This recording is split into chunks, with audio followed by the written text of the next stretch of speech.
Well, I think I have everything out. It's about to go down in here.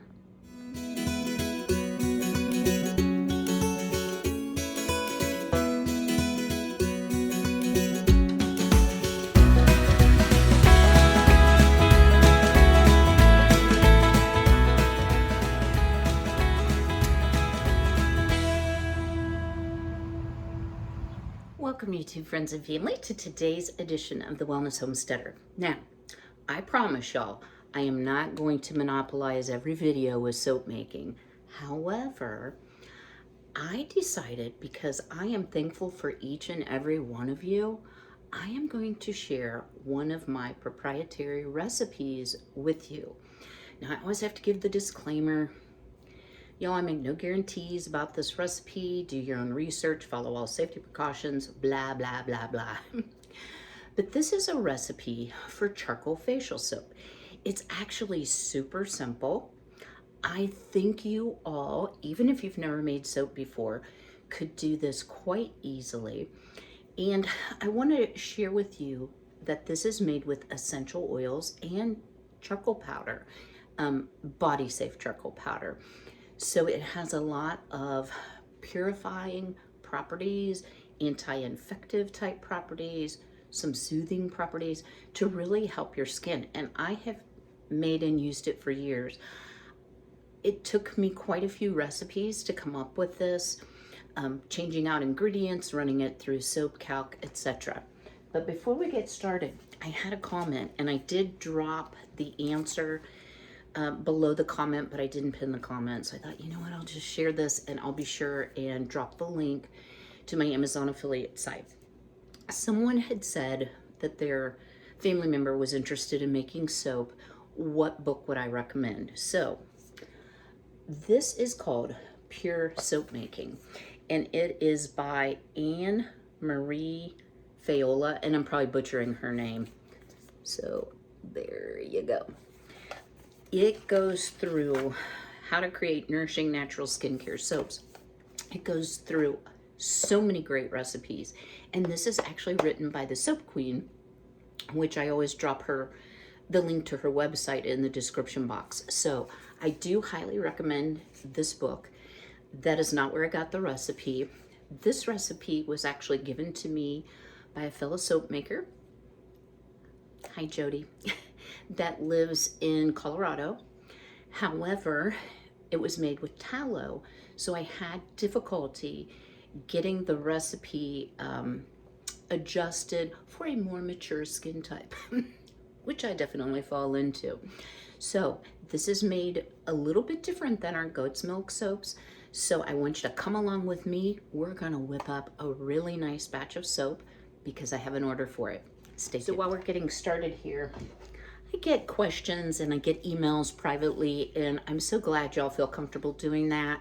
If I don't answer you right away, I'll get to you.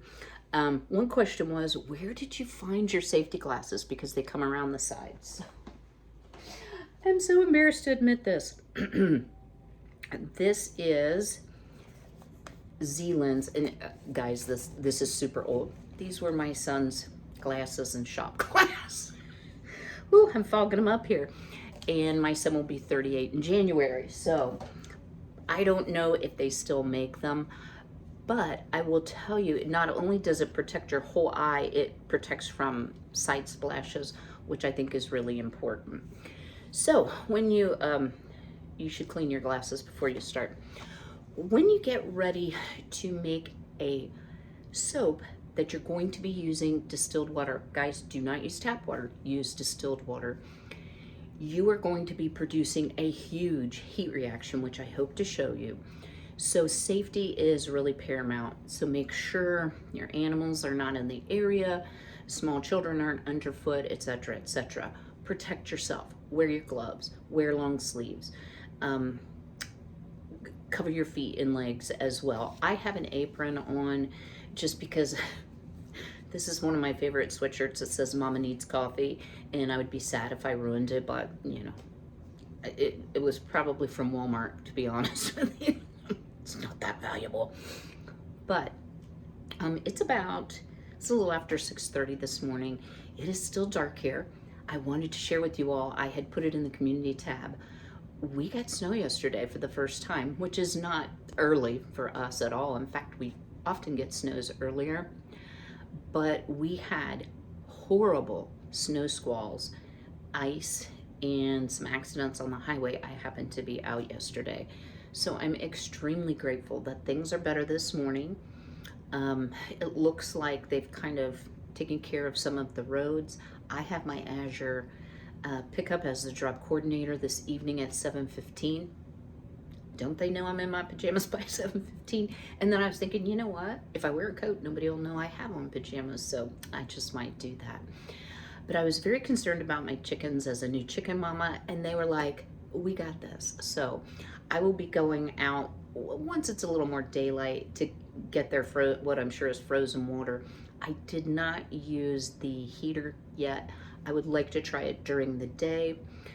It's not a heater for the coop. It is a flat heater disc. And I'm not going to drop a link till I'm sure it works well. That you just set the water thingy on, or a pan of water on, so that you don't have to go out 2, 3, 4 times a day. We're forecast to be in the teens by next week. So for lows, not for highs, for lows.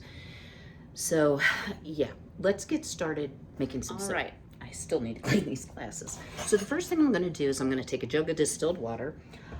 I have put the container I use for mixing lye water for these type soaps on the scale, tared it or zeroed it out. We're looking for 12.16 ounces.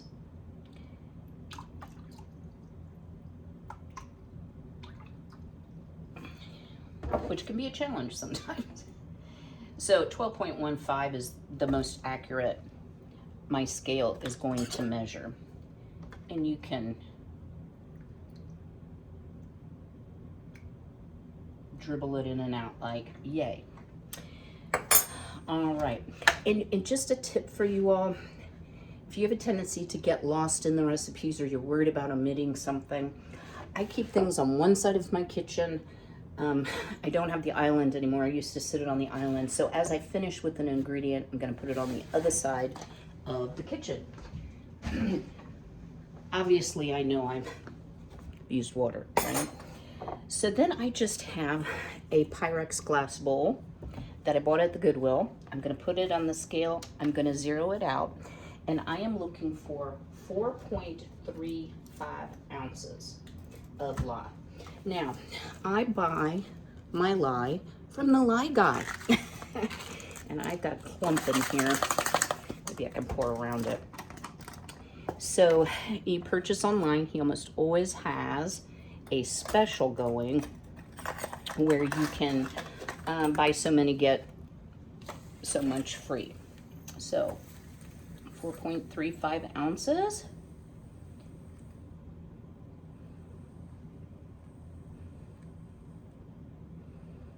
Of lye.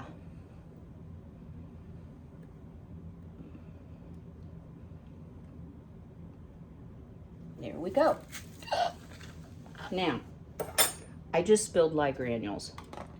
No panic. Everything, you know, my counter's clean and dry. What I'm going to do here is grab a paper towel and dampen it and just get those lye crystals up. Now, when that lye hits the dampness of the paper towel, it's going to produce a little bit of a heat reaction, so just be careful you don't burn yourself. So yeah, even I make little boo-boos. All right, let me reposition the camera. I'm going to take you to the sink.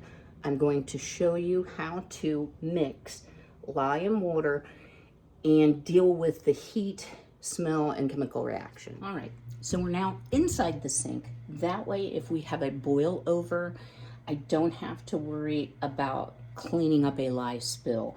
I can just simply wash it down the drain. It does not hurt because lye is what they use to unclog drains, right? So, another great thing to have, and guys, I will leave links to the equipment as I can find it because all my equipment is pretty old, is an infrared thermometer. So, measuring the temperature of this water It is 62.4 degrees. It's always cold in my house, guys. So you want to take your lye and you want to add it. Always add lye to water, never water to lye. So just remember, snow on the mountain, because if you add water to lye, it's going to flash up, it's going to boil over, it's going to create a hazardous situation. The other thing you may hear is the ceiling fan cranking. So that is to deal with the fumes and dissipate it. It's very short-lived, but you don't want to be like right over it. So I'm just going to slowly start adding the lye, and I'm going to stir. And then I'm going to add a little more, and I'm going to stir. So you do not want to dump this whole thing in, and I'm going to show you why in just a minute. And I know I'm in a really awkward position, but I do not want to suck that down my lungs.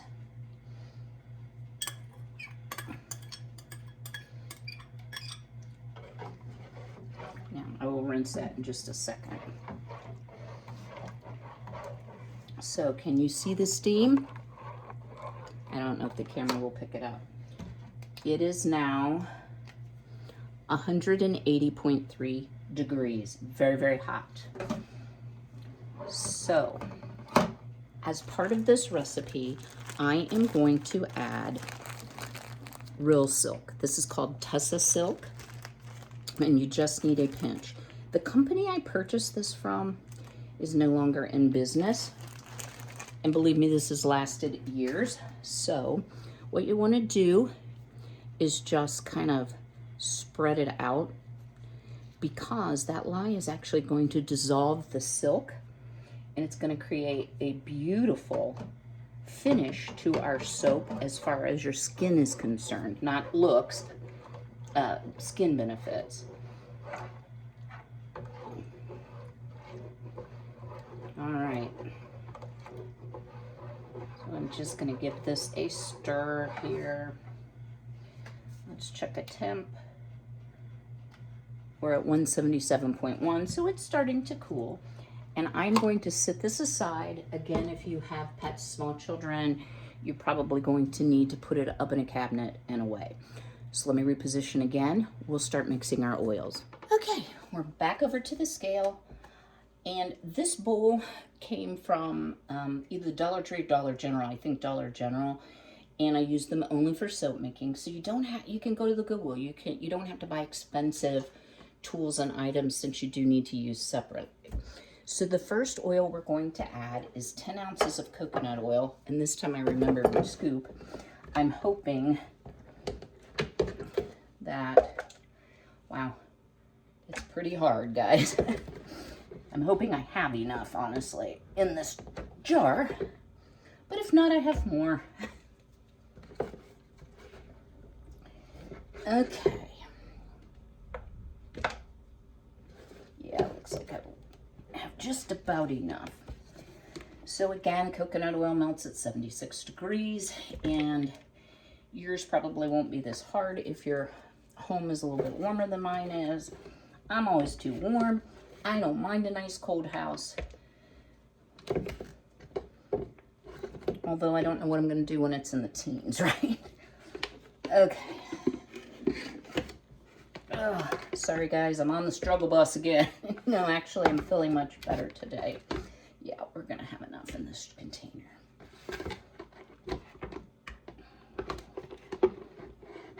Let's get in there. There we go. Huh! I must be living right, y'all.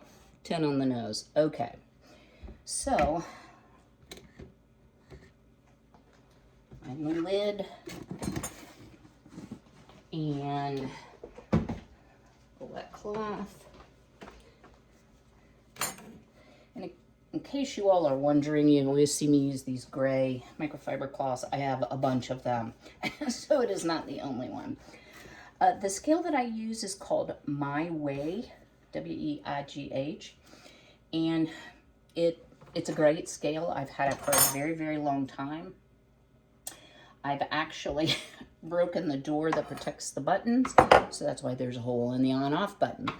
Okay, so we have our 10 ounces of coconut, and we are going to add an equal amount of of lard. Yes, I said lard. If you have very oily skin, you could use tallow instead, but I found it to be abnormally drying. For me. Let me add that.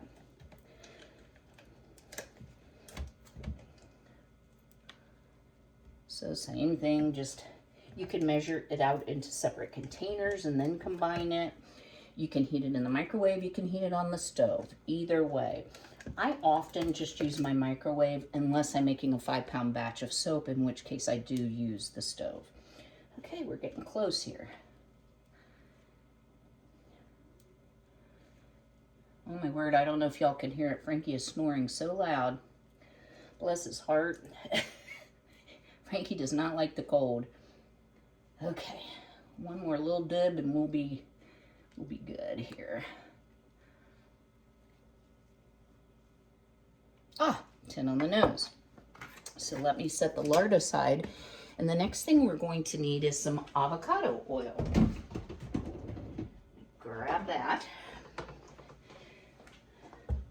So I am using my Azure organic olive oil, and we only need 2 ounces.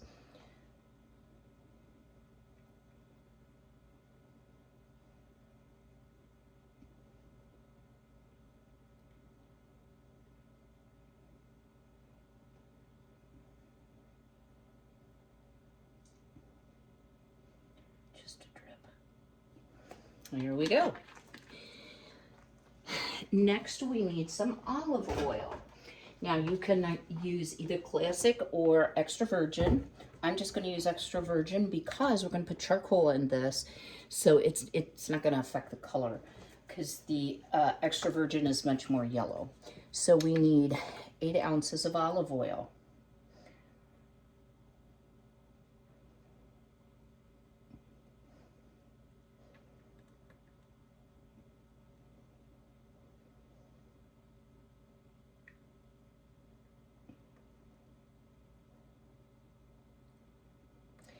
If you go 1/10 over, it may take your soap a little longer to cure, but it's not going to hurt anything. But you do want to be as exact as you possibly can. Okay, so I have 8.05. All right, our final oil that we'll be using today is one of my favorites, and that is the castor oil. And again, you want to be very careful with castor. Too much castor will make a slimy, non-lathering soap. A little bit of castor in the right proportions will make a delightfully lathering and bubbly soap. So we need 2 ounces. And castor oil is quite thick and heavy, so it actually, and it's by weight, guys, not volume. So you do need a scale. If you're going to make soap, you need a scale. My opinion.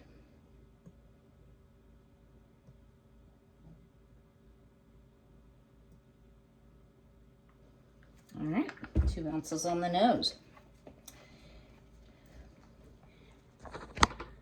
So now, y'all, I dropped you. I'm so sorry. Well, that's a blooper. Okay, I'm going to heat up my oils in the microwave until they all melt together and come together beautifully. It's going to take a long time for that lye water to come down to an acceptable temperature, and I'll talk about that in just a moment. The one thing I did not add was I did not add any salt solution to my lye water. So I'm going to do that off camera. It's a tablespoon per pound of oils, approximately, and what that does is make a harder, longer lasting soap. Let me get everything straightened up. I will bring you back, show you what the oils look like, and we'll get to measuring our essential oils and charcoal powder. Stay tuned.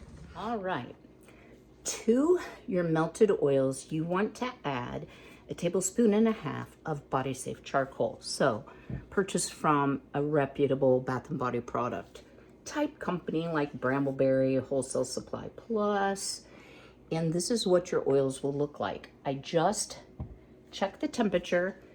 Our oils are at 139. Our lye water is at 135. So I'm looking for 100 to 120 with no more than 20 degrees separation between the two substances. So let's get busy measuring out our essential oils. Now I purchase most of my essential oils from Brambleberry that I use for soap making. Because of the quantity that I'm using, those type oils, I got a little bit of black on me, guys. Still give you the beneficial properties, are not as effective as Young Living in my opinion, so I do use purchased. So we're going to start out here with lavender, and I am going to change the mode on my scale. Let me adjust you a little more without dumping you on the floor. Most scales will measure in pounds and ounces, just pounds and grams. So we're going to be measuring our oils in grams. So we're looking for 20 grams of lavender.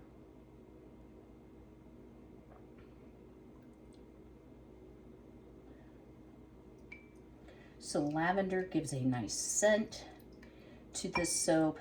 It is soothing to the skin.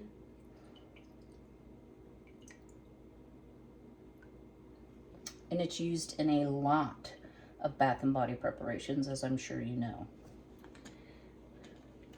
All right, we'll zero out our scale, and next we're going to add some tea tree oil. So tea tree is purifying, it's antimicrobial, so it will help with any blemish type problems that you might encounter. So 15.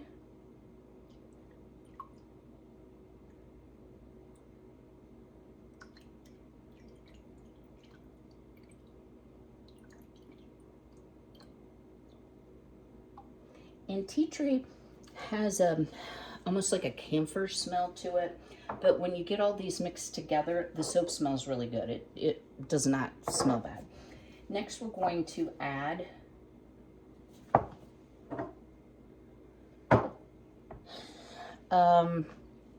guys, the first thing I added was peppermint and not lavender, so it's fine because the amounts are the same. Let's go ahead and add our 20 of lavender. Good gravy.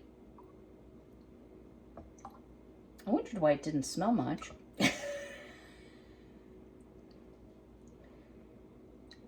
All right. And then our final oil, and I'll go over these at the end, is rosemary, which is super good for your skin. And I use this in all sorts of preparations, but you only want 10 grams. So a little less of that. Oh, hit it right on the nose, didn't I? All right, so just to review, we have 20 of lavender, 15 of tea tree, 20 of peppermint, and 10 of rosemary. I want to caution you, remind you, let me say it that way. Guys, don't indiscriminately dump a bunch of essential oils in. You can burn and irritate your skin. More is not better. You want to use the proper combinations in the proper amounts. So now I'm going to spend some time cleaning up all the charcoal that's all over and kind of redding things up. The next step will be, we will be blending our lye and our oils together, adding our fragrance and pouring soap. Stay tuned. All right, our oils and our lye water have cooled to 102 to 104 respectively, so they actually cooled pretty evenly this time. So the first thing I'm going to do is I am going to grab my glasses. Just realized I didn't have those on. All right, eyes are protected. And what you want to do here is place your stick blender, I'm a little tangly here, into your oils. You can go ahead and burp it. And you want to pour your lye water down the shaft of the stick blender, and that just minimizes splashing.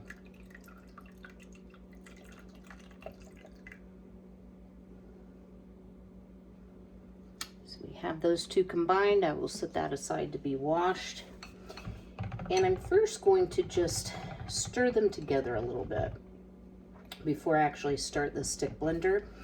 And right here I have all of our essential oils to add to the soap, but I want to give you a word of caution. Anything that has floral notes to it has the potential of causing your soap to seize or just to get hard immediately.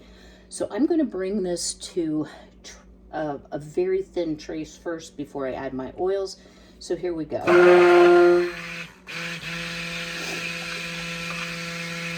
Now someone might wonder, can you do this without a stick blender? You can, it just takes forever. I have always used a stick blender. Well, not always, but for the most part. All right. And as you get more proficient at making your soap, you can actually start to feel this thicken. I can already feel it thickening. So I was running it on high. I'm going to switch to low.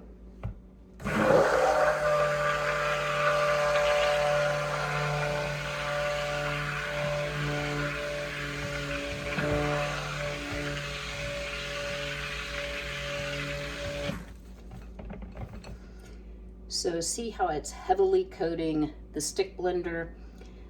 It's still a pretty thin trace, but I know that it's going to thicken up quickly when I add the fragrance.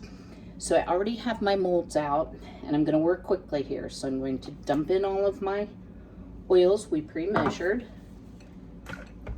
I'm going to blend on low.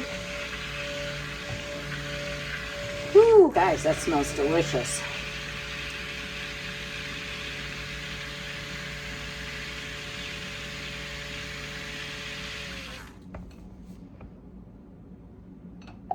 So this did not seize, which is a good thing. I'm gonna go back to high for just a short time.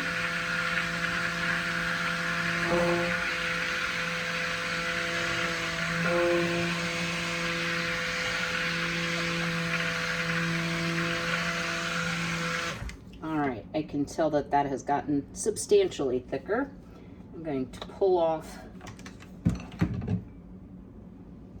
the head here, set it aside, and then let's go over here.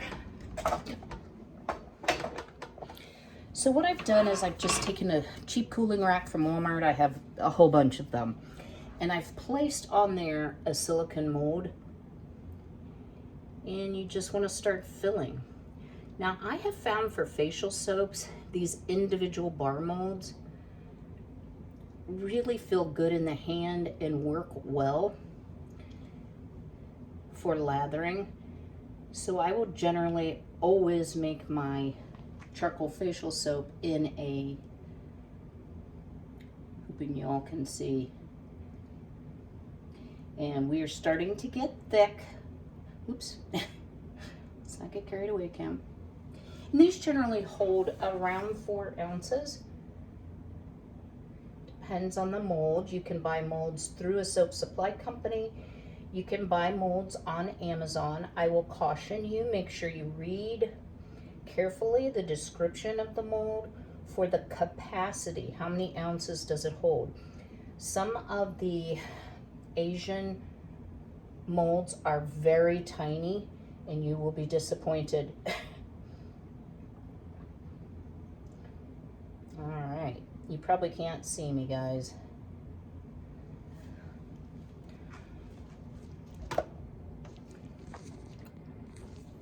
And I got an extra for good measure, just in case.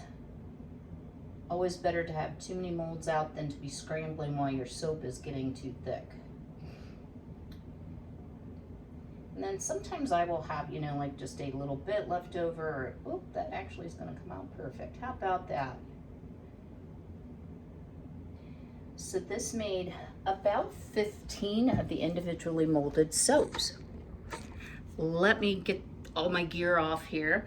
I'm gonna let these sit here for a minute because these silicone molds are pretty flexible, and sometimes moving them, you will disturb the mold and slop the soap.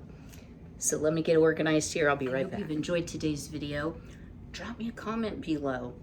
Is there any other simple, I know this is a bit more complex, Bath and Body type products that you would like to see so that you can make them for Christmas gifts for friends and family between now and Christmas?